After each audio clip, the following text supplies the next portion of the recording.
هاكلمكم عن وجهة نظر ممكن تبان إن هي غريبة شوية، بس ده من واقع تجارب حياتية أنا مريت بيها، ومن واقع إن أنا اتولدت واتربيت مش في مصر، في دولة عربية، وسافرت برا كتير.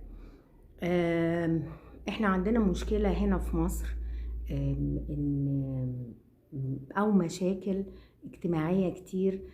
شايفة إن أهمها إن الناس ما بتصبرش على بعض، الناس ما بتحبش الخير لبعض، الناس بتحاول إن هي تأذي الناس التانية، أو إن هي محدش يبقى أحسن منها، أو إن هي ما تحبش تظهر حد غيرها كأفراد يعني.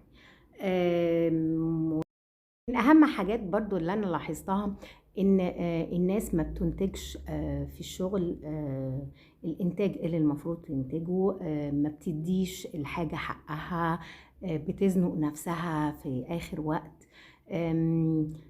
يعني الحاجات دي موجودة في مجتمعات كتير، مش في مصر بس أنا شايفاها ظاهرة بزيادة عندنا في مصر. أنا مش بنتقد البلد، بالعكس أنا بحبها جدا، وما يعرفش قيمة مصر إلا عاش وتربى وتغرب وبعد عنها. يعرف قيمة مصر كويس أوي. وبحس إن حتة الانتماء دي عندنا مش ظاهرة قوي، وما تظهرش إلا في الصعاب، في المشاكل الجامدة جدا، إنما ما بيبقاش ظاهرة قوي، يعني ما بتبقاش من الطبيعة البشرية بتاعتنا.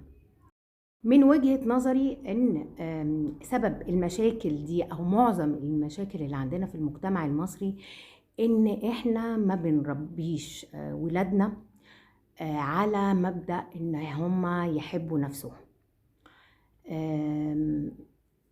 أنت لو ما حبيتش نفسك مش هتعرف تحب الآخرين، لو ما اديتش لنفسك مش هتعرف تدي الآخرين.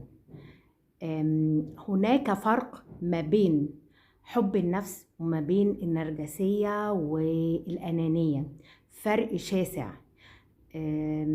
إنك أنت لما هتحب نفسك هتعرف تدي للآخرين، الآخرين هيعرفوا يحبوك، هتعرف تدي لكل حاجة حقها، علشان أنت تحب إن غيرك يديك حقك بالظبط.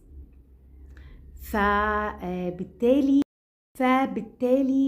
حتة ان احنا نربي ولادنا على ان انت شخص مهم، انت شخص ناجح، انت شخص شاطر، انت شخص مثابر، انت جميل، انت حلو، انت برافو. حتى لما بيعمل الغلط بيتقال له برافو، يتعرف له ان ده غلط وده صح، بس انت برافو ان انت عرفت الفرق ما بين الغلط والصح، والمرة الجاية نعمل الصح.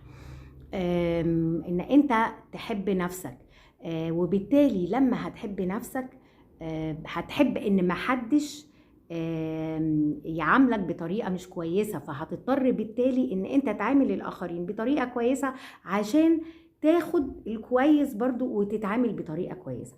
لو احنا من الاول، من البداية خالص، من سن مبكر جدا، علمنا ولادنا ان هم يحبوا نفسهم علشان يعرفوا يدوا الآخرين، الموضوع هيختلف تماما. ده من وجهة نظري المتواضعة. أنا لما يعني بسافر وبشوف، بلاقي إن الجالية المصرية جالية لها سمعة غير طيبة مقارنة بالجاليات العربية الأخرى اللي بتساعد بعض وبتساند بعض وبتقف جنب بعض. معروف إن المصريين بره مصر بياكلوا في بعض، سوري في اللفظ، يعني ممكن ناس كتير تختلف معايا، بس ده فعليا اللي بيحصل واللي أنا شفته. سواء بقى الكلام ده في دول عربية أو دول أوروبية أو في أمريكا، المصريين ما بيحبوش الخير لبعض بره. وهنا برضو ممكن تلاقي كتير جدا بالمنظر ده، والناس تبص على بعض، وده عنده وانا ما عنديش، وده يتمنى لك الخير بس ما يتمنى لكش ان انت تبقى احسن منه، ودايما يحاول يحطك في ايدج وحته كده معينه، اللي هو ما تعلاش عنه، ما تبقى. فاحنا لو حبينا نفسنا وبالتالي حبينا الآخرين، فهيبقى عندنا نوع من أنواع الانتماء لأنفسنا وللآخرين، وبالتالي عندنا انتماء لبلدنا. وزي ما احنا بنحب نظهر بصورة مشرفة قدام الآخرين وفي المجتمع والناس اللي حوالينا، هنحب ان احنا نمثل بلدنا وتبقى بنمثل ان بلدنا ان احنا مصريين، ونفتخر بان احنا مصريين، ونبان بصورة مشرفة قدام الآخرين في الدول التانية. ونحس بالانتماء نحو أنفسنا ونحو بلدنا ونحو الآخرين. قد نتفق وقد نختلف، ولكن أنا للأسف ده من واقع يعني خبرات حياتية مريت بيها وشفتها، فهمت إن في الأساس حب نفسك. حبيت نفسك هتحب اللي حواليك، هتحب شغلك، هتحب أهلك، هتحب مجتمعك، هتحب بلدك، هتحب إن أنت تنتج، هتحب إنك أنت تحسن من اللي حواليك، علشان أنت حابب إن كل حاجة حواليك تبقى جميلة، لأنك أنت شايف الجمال في نفسك وإن أنت بتحبها. علموا ولادكم إن هم يحبوا نفسهم، مش أنانية، ولكن يدوا لنفسهم قيمة